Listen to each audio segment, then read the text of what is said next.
Good evening, everyone. My name is Thomas Varela. I serve as the Director of Advocacy and Communications for the Urban League of Philadelphia. We thank you for joining us this evening for this critical conversation on both the infrastructure and the proposed Build Back Better plan and its impact on the African American community. We appreciate you all joining us in this conversation and preparing yourself and your family for this monumental legislation that has the potential to impact the African American community. I want to first thank our partners who helped to promote the event, the Pennsylvania Legislative Black Caucus, the Pennsylvania State NAACP, the National Coalition of 100 Black Women, Forum Philly, and I want to thank all the other partners for supporting us in this conversation. At this time, I want to quickly introduce our panel so we can go right into the conversation. I want to first introduce Ms. Joy Chaney, who serves as the Executive Director for the National Urban League Washington Bureau. So the National Urban League Washington Bureau serves as our think tank, helps to provide the policy analysis and monitors the legislation that are coming out of Washington and translate that to the broader African American community. Ms. Chaney, thank you for joining us this evening. We have U.S. Congressman Dwight Evans, who represents the 3rd Congressional District, which comprises of most of Philadelphia. A strong advocate for the Urban League, has had years of experience with the Urban League, and a strong champion for issues that impact urban communities. Congressman Evans, thank you for joining us this evening. Thank you. And State Senator Vincent Hughes, who represents the 7th Senatorial District that covers parts of West Philadelphia, along with Montgomery County. Serves as the minority chair of the Appropriations Committee, longstanding advocate for issues that impact the Pennsylvanians, but also issues that impact urban communities around childcare, around health and wellness. As you can see from his screen, we must continue to think about stopping this virus. So as you can see, a longstanding advocate for issues that impact the urban community. Senator Hughes, as always, thank you for joining us this evening. And at this time, we'll turn it over to Ms. Andrea Custis, who serves as President and CEO of the Urban League of Philadelphia. Good evening. And first of all, it is 7:07, and I know that most of you could be doing a lot of other things. So we want to sincerely thank you for being with us this evening. We promise you that we will end this at 8 o'clock on the nose. What I really appreciate, Thomas, about the people that are here tonight with us are the individuals who really care about what's going on in the United States, what's going on in the Commonwealth of Pennsylvania, and what's going on in the city of Philadelphia. So thank you for always your willingness to learn and to listen to others who are really in this legislation. And they absolutely are what I call SMEs, subject matter experts. So first of all, I want to thank Congressman Evans, and I want to really appreciate Senator Hughes, both of them, for being with us this evening. So let me start with you, Joy. And Joy, I am sorry I was not on the DOJ call this afternoon. I was on another call with one of your counterparts in the National Urban League, where we were talking about COVID. And so I thought that was equally important. So Joy, we talk about the Marshall Plan, right? The Main Street Marshall Plan in the urban. We've been working on that for years, and kudos to our president, Mark Morial. And now we are in the midst of Build Back Better and the infrastructure. How do I relate those two? And what does that mean to the National Urban League and what Black people need to understand about that? Absolutely. Well, first of all, thank you so much for having me on tonight. This is really, an exciting period. I think a lot has been said about this administration and, who has benefited from it and is it enough, and lots of questions. And I think in part it's because we haven't sold it enough, right? And I don't mean we, I mean progressives, people who supported these bills and legislation, because in reality, both the bipartisan infrastructure bill and Build Back Better, which I admit are terribly named,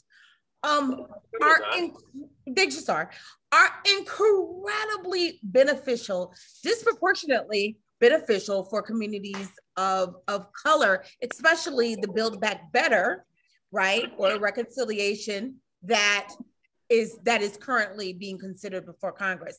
But first, let's start talking about the BIF, what we call the Bipartisan Infrastructure Bill. That is beneficial to everyone, in part because we know that it has been decades. When's the last time we heard talk of an infrastructure bill? It has been decades since America invested in our roads and bridges. We've invested in infrastructure in other parts of the world, but not here. You all know when you drive on your street, you know when you drive over bridges, you know, I mean, we had a whole building fall down, right? A whole community fall down. Lack of investment in our infrastructure. And what that would do then is create jobs, good old fashioned jobs. I remember when I was younger and I was visited the Hoover Dam. And we realized that was also a job creating measure. So we have to get Americans back to work, rebuilding our airports, making sure we have broadband, all of the physical infrastructure pieces. So that's one thing. But then two, we have to invest in our human infrastructure. And we call it that because for so long we focused on, thinking about infrastructure as just brick and mortar. But the fact of the matter is the American people are also important. And we have to make sure that we have, and I apologize, there's an ambulance or something outside. We have to make sure that American families are structurally sound, if you will. So we've learned a lot in the pandemic. We learned that there was a serious healthcare gap, right? Social determinants of health. African Americans were very much struggling. But we also learned that for women, Andrea, like you and I, no one had to tell us. But I think the whole world saw that, we've always talked about women having two careers, right? Outside the home and inside the home. And in fact, that is absolutely true. And so many women dropped out of the workplace because they could not both care for their families and work. They had children who were at home. And so they had to drop out of the workplace or take fewer hours in order to keep up with their needs at home. We also know that there were a tremendous number of people who, were not able, to stay at home, and they needed childcare. In the city of Philadelphia. I think someone's talking. But excuse me. So that is what's so exciting about this Build Back Better plan. It is aimed at the American families' infrastructure, making sure that we know what doesn't work. We know people need paid leave. We know people need affordable childcare. We know they need an additional child tax credit, an expanded child tax credit. We know that they need these things. And so we have to meet them where they are. We also know we need investment in housing and closing of the wealth gap. And of course that, as affiliates know all too well, that includes closing the home ownership gap and the affordable housing gap. So that is what, just monumental generational investments that we simply haven't made in decades since the New Deal. That's what we are on the cusp of. So that is incredibly, incredibly important. I hope we'll go into more details as we go on. Okay, good. Thank you, Joy. And I'd like to ask Congressman Evans the same question. And just so the audience knows, Congressman Evans has been consistently an advocate for the Urban League of Philadelphia, as well as other nonprofits in the city of Philadelphia and in other areas. He truly has been a fighter for making sure that we get the things that we need. And so when I look at the infrastructure, I look at Build Back Better, I ask Congressman Evans for you to try to share what you see will be the measurable impact on the Black community throughout the Commonwealth of Pennsylvania. Joy, Joy and Andrea, I'd like to thank you both, because once an urban leaguer, always an urban leaguer. I love Started it. my career 1970 something at the Urban League. And I'm gonna talk in conjunction about with Senator Hughes. because it is important to understand the implementation. So I will specifically talk about Philadelphia and Pennsylvania. And the reason I say with Senator Hughes, because he is the ranking member on the Appropriation Committee, which will have an awful lot to say about the priorities. So though we may make the appropriations for money, he will be responsible, his members in the state legislature will be responsible for implementation. And Andrea, I think that is very important to get down to people saying no. And one of the issues I've worked on with the Congressional Black Caucus, Lisa Blunt Rochester from Delaware,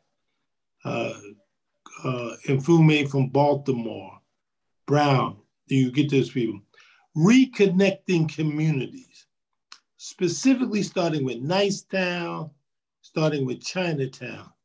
For decades, urban and Black communities have been harmed by racial redlining and transportation policies that have separated Black communities from surrounding cities. There is $1 billion included in creating a pilot program to remove retrofit and alter existing roads. $1 billion, Andrea.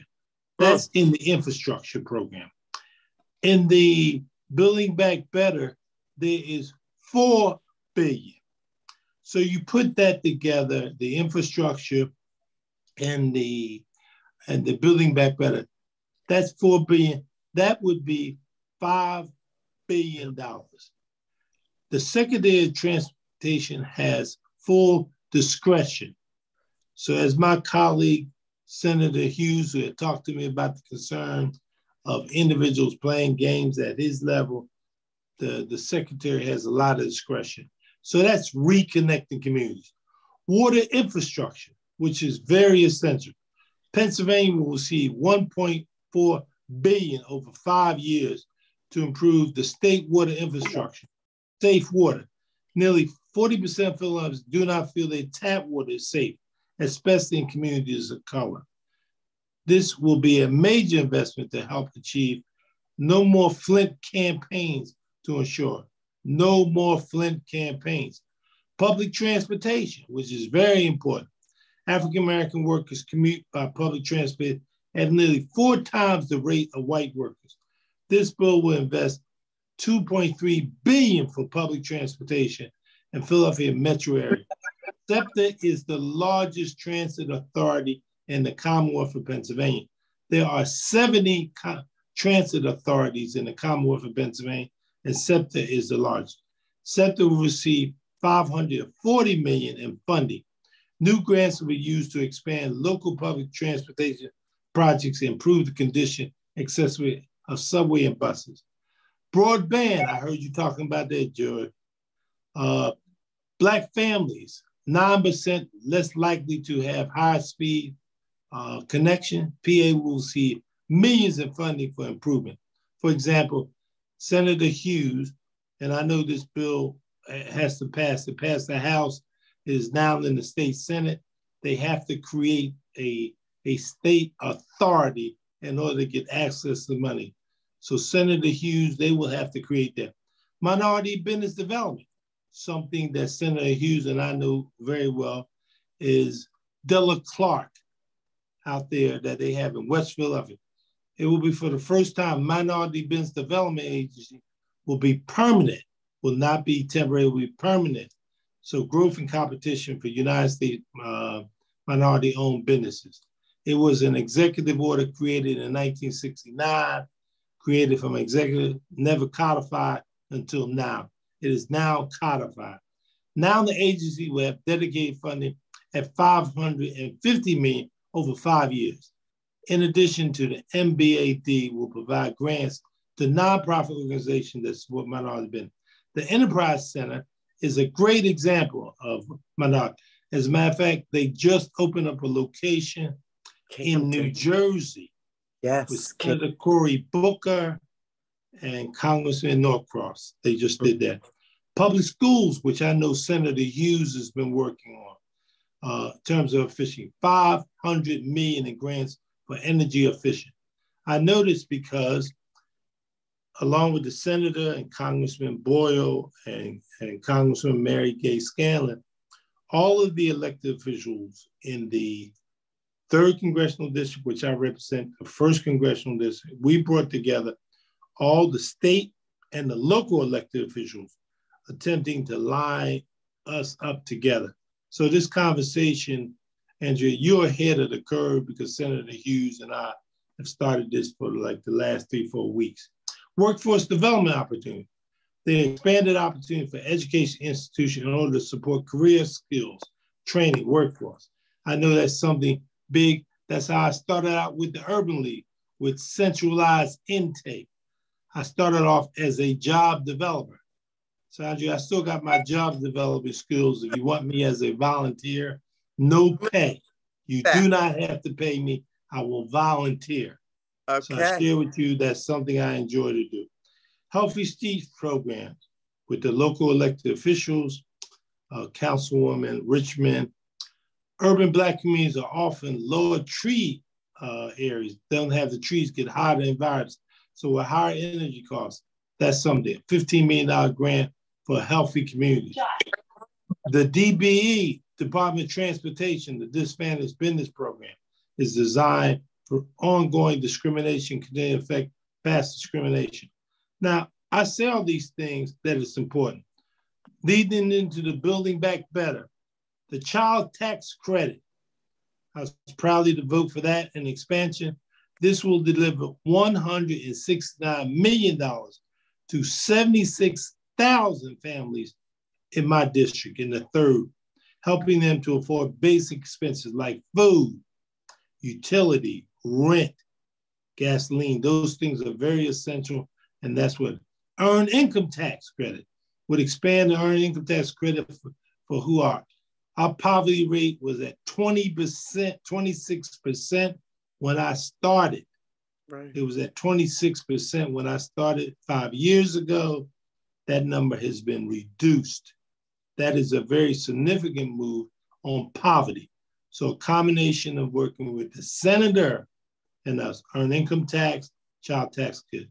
Environmental justice tax credit, which something the late John Lewis was pushing. I picked up the ball, environmental tax credit that will provide a higher credit for historical Black colleges. Chaney, Lincoln University, impact of climate changes on low-income communities. And that is in the Building Back Better.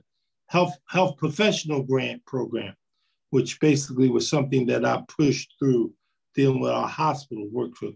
Gun violence, which the senator knows, something called breaking the cycle. That's $5 billion for initiative for reducing gun violence. 2.5 for community-based violence intervention initiative, Department of Justice, including competitive grants to support evidential informed intervention strategies, supporting training, technical assistance, research evaluation. That's $5 billion. 2.5 to support public health policy to reduce community violence.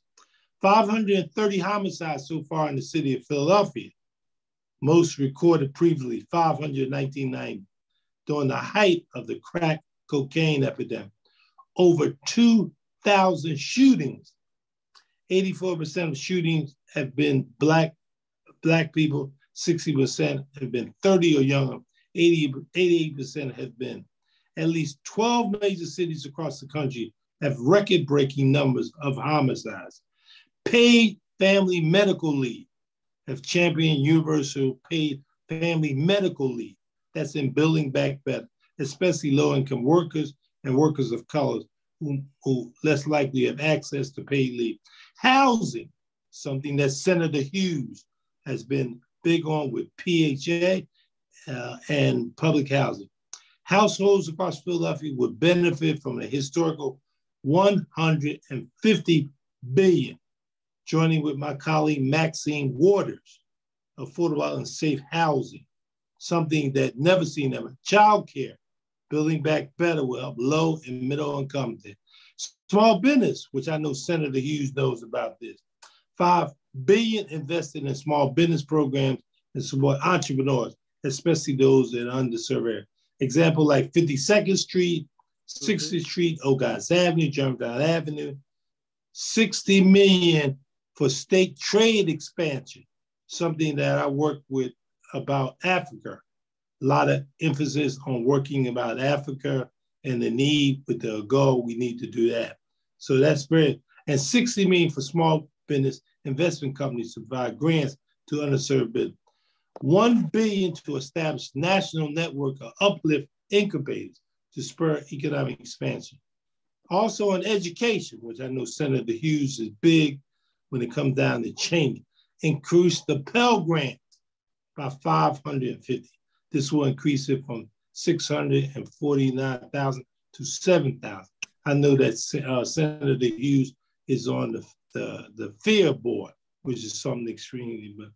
$3 billion for research and development structure, 4-year historical college.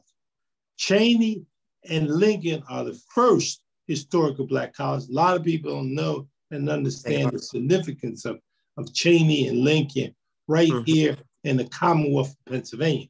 Cost healthcare, capping cost share for insulin. That's one of the biggest problems in the world, is getting access to insulin. It's something we need, especially to make sure. So there's a cap on insulin, something that we know. Now, there's many more things I can say, but between the infrastructure and the Building Back Better, the Building Back Better is in the midst, it's in the Senate, it passed the House. Right now, I think what we will do is more than likely deal with voting rights, which we need to do that with the John Lewis Voting Rights Act in order to deal with voting. All of these things, Andrea, voting, Building Back Better, infrastructure, this president and this vice president have only been in office since January the 20th. Since January the 20th, it's not even been a year. As a matter of fact, we have only been in this session since January the 3rd. They've been in January 20th, will be January 3rd. So I'm happy that the Urban League has been in the forefront with taking this challenge on. And when you talk about the Marshall Plan, this is the closest that we have. You know, Marshall Plan was about rebuilding Europe. When that occurred, we need to rebuild America. So again, I thank you, you and the leadership of the Urban League for your consistent leadership. And I turn it back. Mr. Evans, you're hired in the Washington Bureau. I know. No, Joy, you can't take him from us. Oh, no. Was that comprehensive and thorough enough for you? Please take that message back to Mark Morial tomorrow morning. I don't want to have tell my good buddy Mark, who went to school in West Philadelphia. That's right. University of Penn. So right. Tell my good friend Mark hello. And I got my starting at Urban League, as Whitney Young said, one person can make a difference. One person. And that's why I thrive by it. Congressman Evans, thank you so much. Just comprehensive, thorough. You touched on everything. So Senator Hughes, so we've got the federal plans that you just described, like amazingly so. And now you look at the Black communities across the Commonwealth, and then you look at the state and the investments from the state. How do we analyze and make sense of the federal and the state? And is this a moment, because this is what you are amazing at, is this a moment for, when you think about it, mobilization, advocacy? What do you want the Black community to do? Because you are the best at bringing us to wherever we need to be. You've got me up on the stairs of the Capitol. You have me riding around in motorcades. You have me walking the streets. You have me everywhere. So can you take this and be the Black person that is sitting in Lancaster, in West, wherever we are? How do we analyze, make sense? And is this a moment for us to step up and do something? It certainly is a moment, Andrea, but before I go any further, Sister Joy, I was going to ask you to make sure that Andrea didn't ask me for any money before the night is over, but I have a feeling that that would have been a lost cause after listening to you, because I think both of y'all know how to get that money.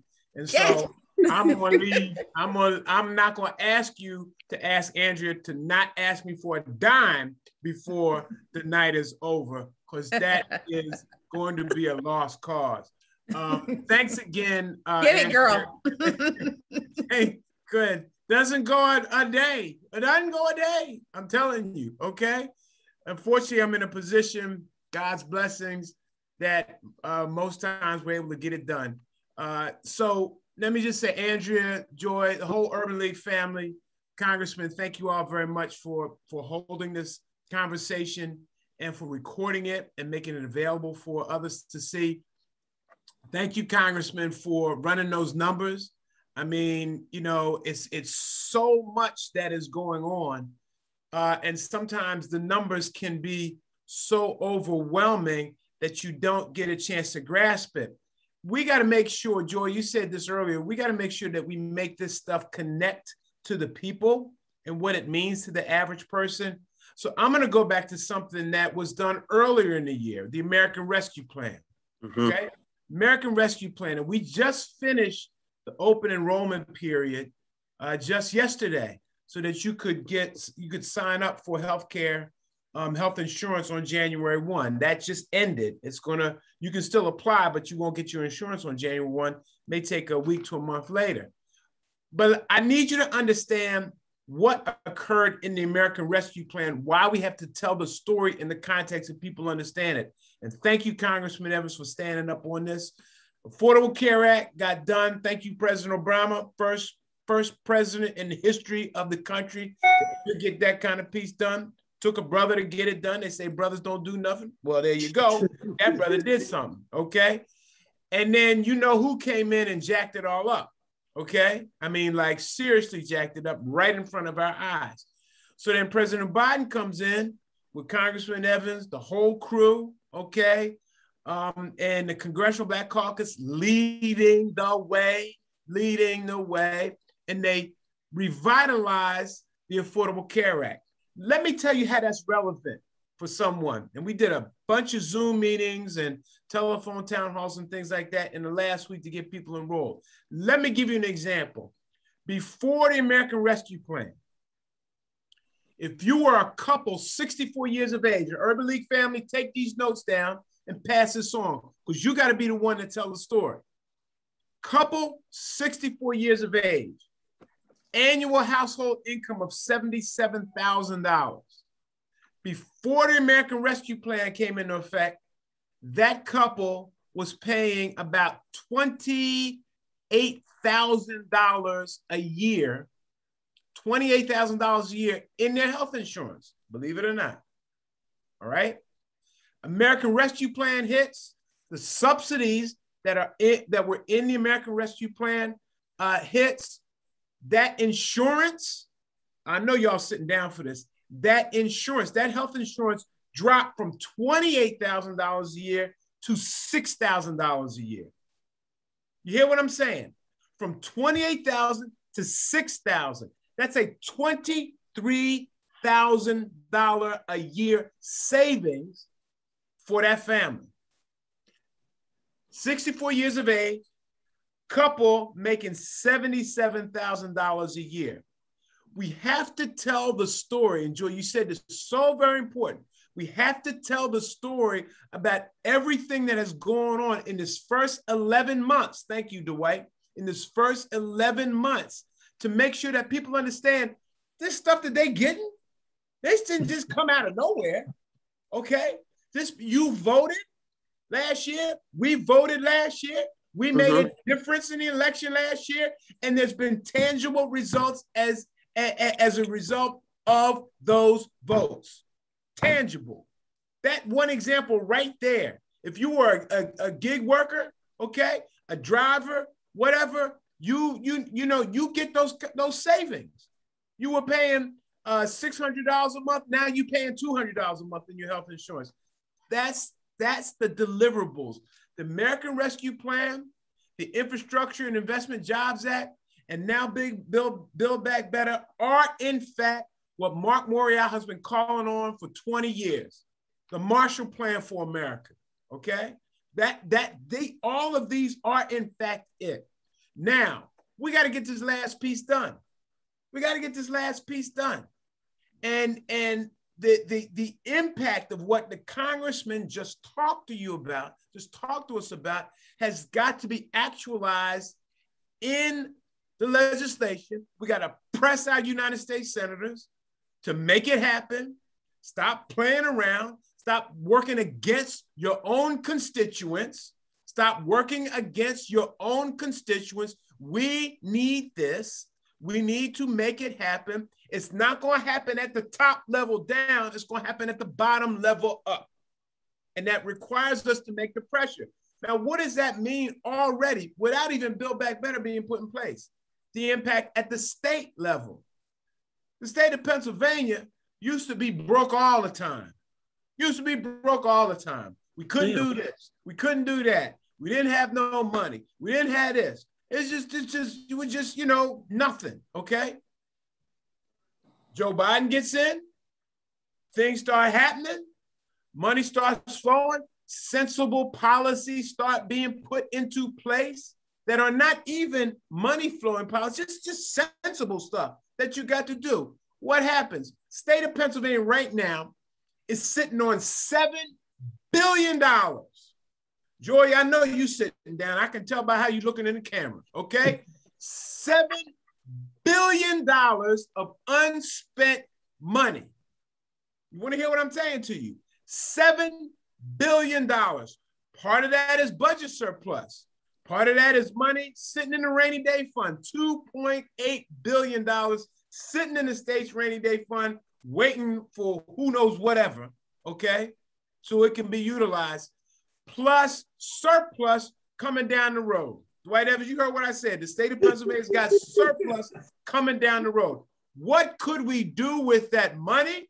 We could fix the funding problem in the education of our school, in the education system across Pennsylvania. We could invest $1 billion in repairing broken and toxic schools. All right. We could deal with the housing crisis. Another report just came out. I think the Federal Reserve, Dwight, I think you just saw it, just came out about the reemergence or the continual existence of the redlining piece. Okay. Well, you know what we got to do while we fight the banks to make sure that they do the right thing? We got to take some of that money that the congressman just talked about, okay, along with the money that's sitting in Harrisburg, but take some of that money that's for $150 billion for housing in the Build Back Better and get that done, and then start providing solid subsidies so that folks can move out of the rental stage and become homeowners, all right? But it's only going to happen if we advocate. We can't get all of this done sitting on the sidelines, watching the MSNBC or the CNN or the Fox, okay? Lord knows why you're watching that last one, but I said it. I ain't sure you didn't say it, okay? All right? Sitting on the sidelines, sending a tweet out, sending a message out, and then seeing what else is going on in the world. We must activate and educate our people to get them all to take a stance. Congressman said, Voting Rights Act is on the table right now. Trying to get voting done right now. And all the change in the electoral system are on the table right now. We proved the success of our political engagement when we took everything we learned off of the Jesse Jackson campaigns in 84 and 88, swished it around for a good 14, 15 years or so, and made it work for Barack Obama to elect. We know how to make this thing happen.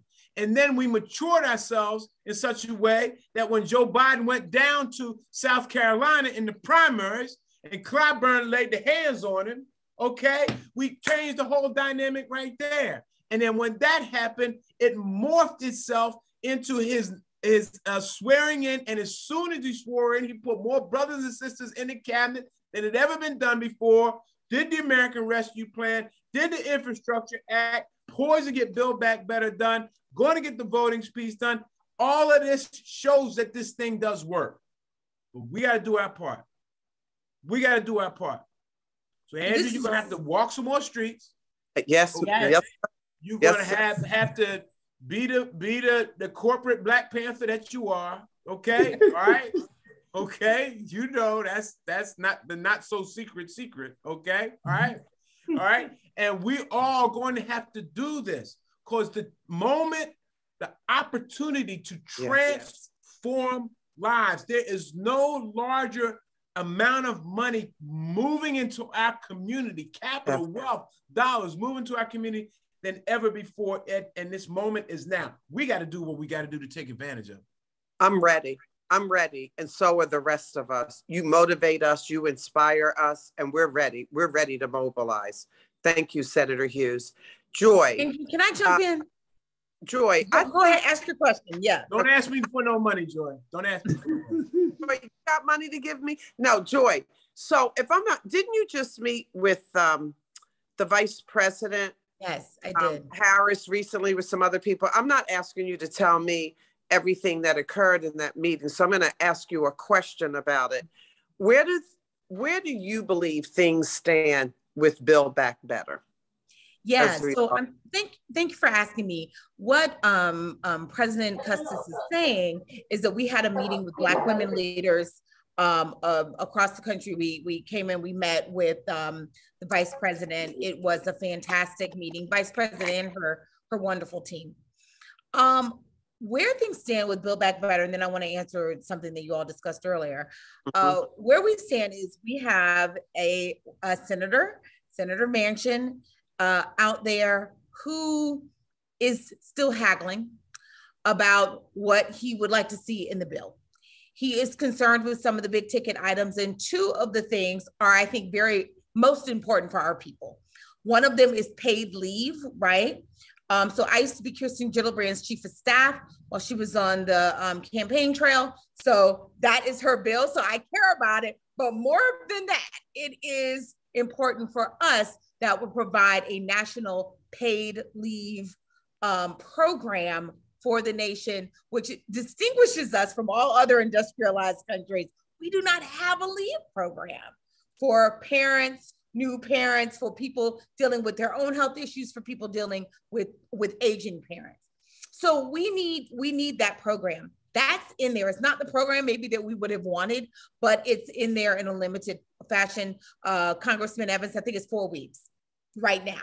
It should be 12, but it's 4 weeks. And it's a start. And it's important that we get a foothold in there, right? To say this is important. The other thing that Manchin is concerned about is the child tax credit. He believes it's too generous. Imagine that. So we have something that has reduced child poverty in half, right? Through the American Rescue Plan that we talked about earlier in the evening. So the idea that we would not do that, and it ends, the last child tax credit payment was this month. It was December 15th. It was not even this month, it was this week. So we're desperate to see those two packages included in the bill. Right now, it's under reconciliation. And what that means is it can pass by a simple majority. Let's just keep it simple. Normally, bills in the Senate have to pass by a supermajority, 60 votes. This is filibuster proof. So that's a good thing, right? Except we got one Democratic senator who's standing in the way of child tax, expanded child tax credit and paid leave. One man versus all that benefit. Now, he votes with us most of the time. When I say us, I mean people who support our values, because we don't have party affiliations. We do not. We're about the issues. Right. So he votes with us many of the times, but this is a critical moment to be stepping away from the table. And we don't attack our friends. So I'm not here to attack. We've met with him several times. He's been incredibly generous with his time to the National Urban League. Part of why he's where he is today is in part because of what he believes in, but also because of pressure from Mark Morial and others. So God bless him. We're not critiquing him. We think that his views are misguided on the cost, right? Concern about cost. When we're concerned about cost to the American public, when they don't have these programs that we know would make a huge difference for families. But the bill will pass. The question is what will be included in it. Whatever we get, I promise you, it will be worth passing. It will be good, okay? But we are in a position now where, I love that our representatives here, our politicians have told us, our political activists, politician activists, because they're pretty powerful, have told us how to be positive. But I want to, offer a caution. We don't know what's going to happen next year. We only have right now. We have matured in terms of our political acumen. We know that really you got 2 years where you have a president that's sensitive to your issues, your causes and cares, and a Congress, both houses. We don't know what next year will bring, especially with these voting rights bills that are being passed. We're going to work like hell, to make sure that people are able to vote. But we know it's so important, just naturally. It's easy to change who's in power when the president's in power. It's just the American people do it. It's cyclical. So right. It's very important that we get done the things that we need to get done today. We do not have tomorrow. So we have to move on these important, monumental, game changer, generational shifting measures, this new American deal today. We have to do it today.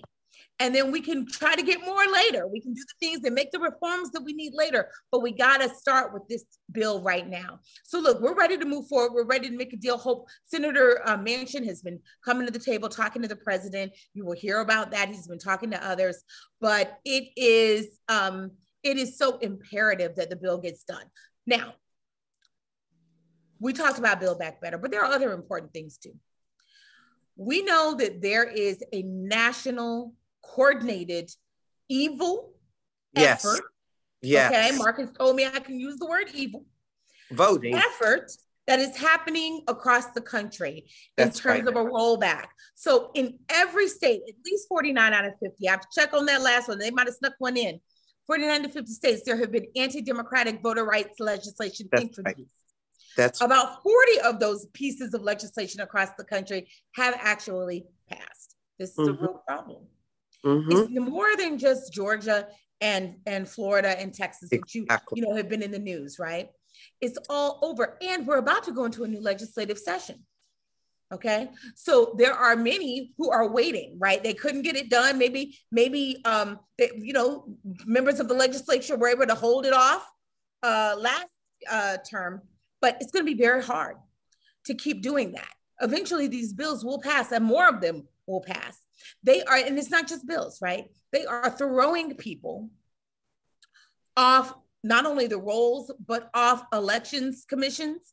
They are passing laws that would allow them to undo the outcome of elections. So even if people came all out, they're trying to make it harder for you to come out. People with disabilities, young people, people in communities of color, people earning lower incomes. But let's say you overcome and you get out there and you vote. There are some states that have legislation that would actually try to undermine and undo that vote.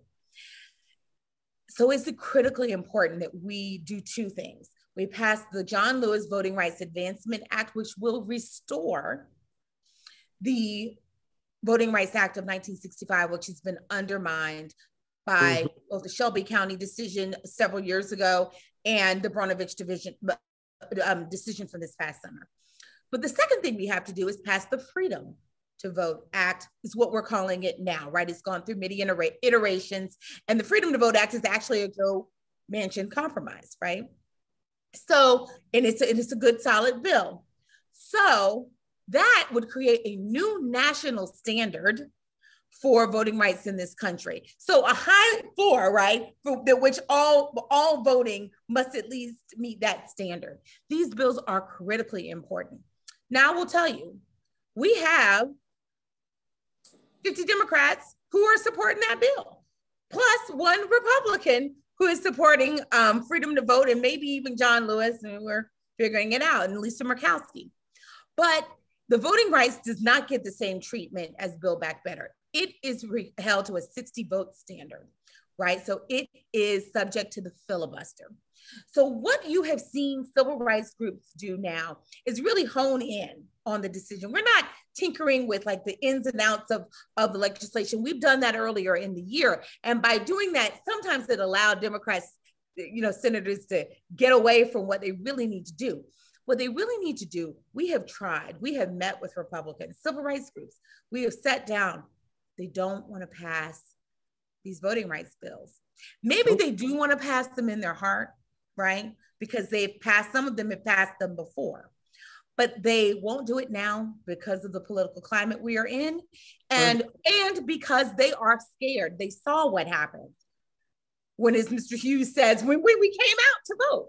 They saw that we were able to deliver for the American people, the causes and cares that we have been fighting for decades. We have been able to see them come to fruition, right? The Main Street Marshall Plan was given to this White House, and frankly, it's almost a carbon copy in the bipartisan infrastructure bill to what we were asking for. We have been asking for years, and that's not touting us. These are just the common sense things that needed to be done. Mm-hmm. So they know that we have gotten wins and checks. So if we don't know that we've gotten wins, we're crazy, because they know we've gotten wins. And they are trying to undermine our ability to do that in the future by undermining the vote. So it is so critically important that we amend the filibuster rules so that we can make the Senate work for lots of bills, right? Why should we believe in minority rights, but we have majority rule. So if you're in power, you ought to be able to be tempered by a minority. We don't have a problem with that. But to indefinitely prevent anything from happening, you have to, you can't even get on a bill. You can't even amend it, right? That's not workable. So we need the Senate to be able to work again. But in particular, we needed to work for voting rights. We need to be able to say that for bills that are fundamental to our democracy, that it doesn't make any sense, right? If you could prevent people from voting, then you just can be in power indefinitely. That's unacceptable. And then you say, well, I won't do anything to try to improve voting rights without a 60 vote threshold. That is a cul-de-sac of crazy. So we cannot allow that to happen. We have to have some kind of amendment to the filibuster rule. We're not telling them exactly what it needs to be. That's for the Senate to decide. We have our ideas and we tell them privately. But publicly, they can mend it, end it, reform it, carve it out, whatever they feel like they need to do. But you have to be able to protect our most sacred right. And that is the franchise. That is the right to vote. So I just want to leave you all saying, we are fighting up. I mean, we have a White House meeting next week. We are fighting into the Christmas week. Absolutely. To make sure that we have some kind of amendment to the Senate rules. And I know it's not sexy. And, but it is so important that we be able to move forward. We've given the other party as much time as possible. We have changed the bill to meet their demands, and they still will not vote for it. We must move forward.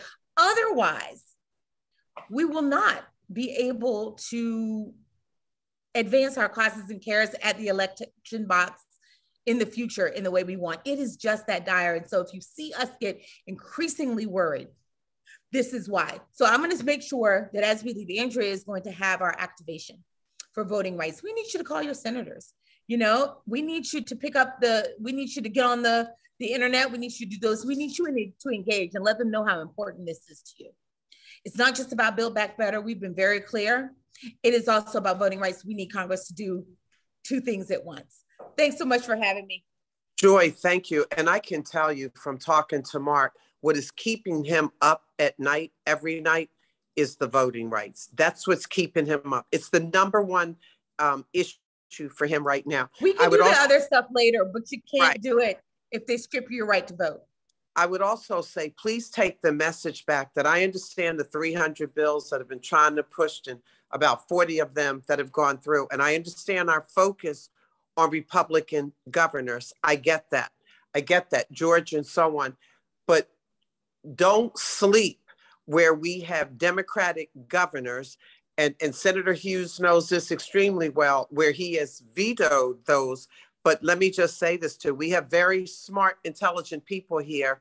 And another approach that they will take is to amend the Constitution in the state of Pennsylvania. So don't sleep where also Democratic governors are, because there's also a way of getting around that. And thank you, very clear, excellent.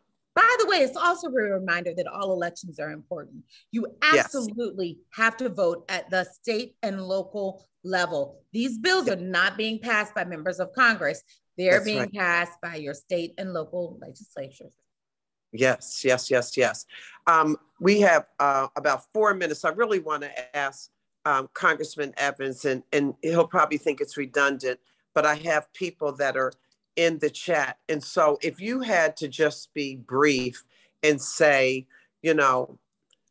why should we care about these particular two issues, the infrastructure, as well as Build Back Better? Why should a Black person in the Commonwealth of Pennsylvania care about this? You and Joy and Urban League has done a great job. But the late John Lewis used to say, and I used to listen to him, if you don't think things have changed, just walk in my shoes. If you don't think things have changed, just walk in my shoes. Now, when he was 23 years old and standing before the Lincoln Memorial, if you look at when he was 23 years old, and unfortunately he died in the last couple of years, if you watch what has occurred, Urban League was a part of that movement, other civil rights organizations were part of that movement. If you look at that period to where they were then to where we are now, Frederick Douglass says, power concedes nothing without struggle. And listening to Joy, listening to you, listening to Vince, it is this type of relentless effort that's going to take. And it's going to do more. It's going to be necessary to fight. So it's no time to get weary or tired. We must use each other to lean on and keep this fight going. Thank you, Congressman Evans. And we'll end with Senator Hughes. Senator Hughes, I was also looking in the chat, and I'm probably going to say her name wrong. I don't know if her name is Linda Fields or Linda Fells. She said, Linda Fields. Linda Fields. We know Linda. Absolutely. No, Linda. She said, I'm ready to mobilize. Tell me where to go. Tell me where to sign up and do it. So I'm going to ask you, because these were your words that we all repeated over and over. Free the funds. Free, you got paid, pay us. Free the funds. So how do we relate that mentality and that campaign and that motivation to what we're doing now? Do we need to do the same things? Is it what Joy and Congressman, call your congressman, call your senators, mobilize? What should we do? End with a call to action for us. The call to action at the state level, and I see also Tia Lyles-Williams' question about money for small businesses. And we did something special, Andrea, as you know, Dwight, as you know, we did something special, first time in the history in, I think, the country, where we gave out grants to small businesses, micro businesses, beauty salons, barbershops. As you know, I go to the barbershop regular, okay?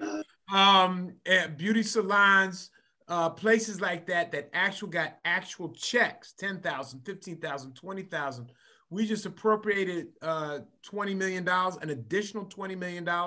That money is probably going to be released in January to go to barbers and salons. That's on purpose, y'all, okay? That's on purpose. if you're picking up what I'm putting down, okay? But the issue is in Pennsylvania, it's free to funds. It's $7 billion sitting there unspent. Free the funds for the issues that are important. And we know what those issues are. We know what those issues are. That's the deal in Pennsylvania. In Washington, it's rise up, speak out, step to these folks. And, you know, you could be strategic. Reverend Barber always reminds us about being strategic in these things and being, don't worry about being confrontational. You know, be polite, be respectful, but don't negotiate against your own needs, okay? Those people in West Virginia need Build Back Better probably more than anybody else, okay?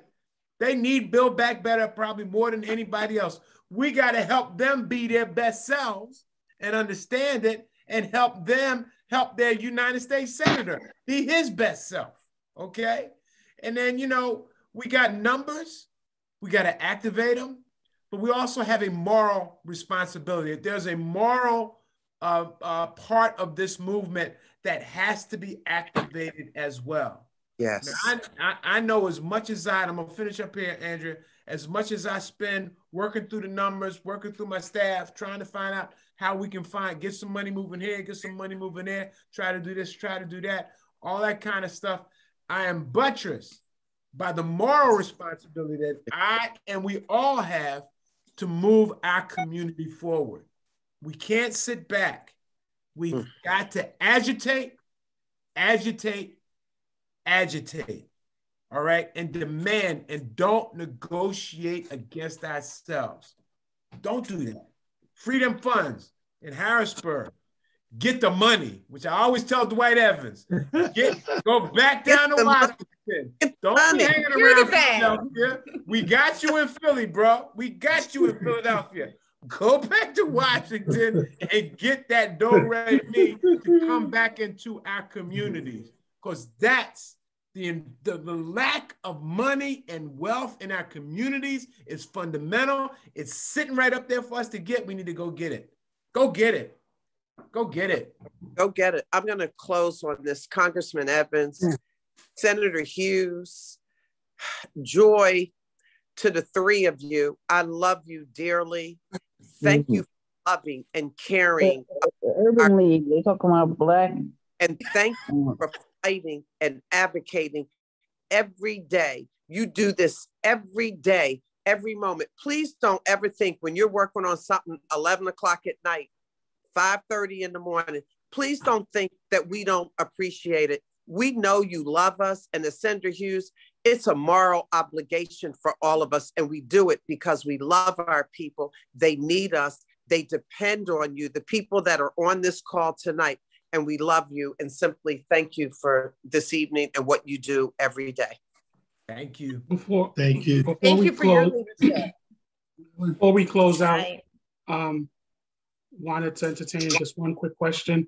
Senator Hughes, as the funds arrive, how can folks pay attention to how, like when the money flows into from Washington to Pennsylvania, what are some organizations or the entities that they need to monitor to see how that money flows so that they're able to access that? Well, sometimes the money flows directly to cities and local counties, all right, and bypasses the legislature, which in Pennsylvania is kind of like a good thing because the bad guys don't want to spend the money, all right? I said it, Joy. Tell Mark I said it, you didn't, okay? All right? So always look at your local government and pay attention to the local government's websites and information and ask the local elected officials, yo, they just did that American infrastructure, they did this American resource plan, they did Build Back Better, or they're planning to do Build Back Better. The city of Philadelphia, for example, and Dwight, you know this, the city of Philadelphia has a good idea if Build Back Better money got to the city of Philadelphia, how much, what categories, and how they can move it.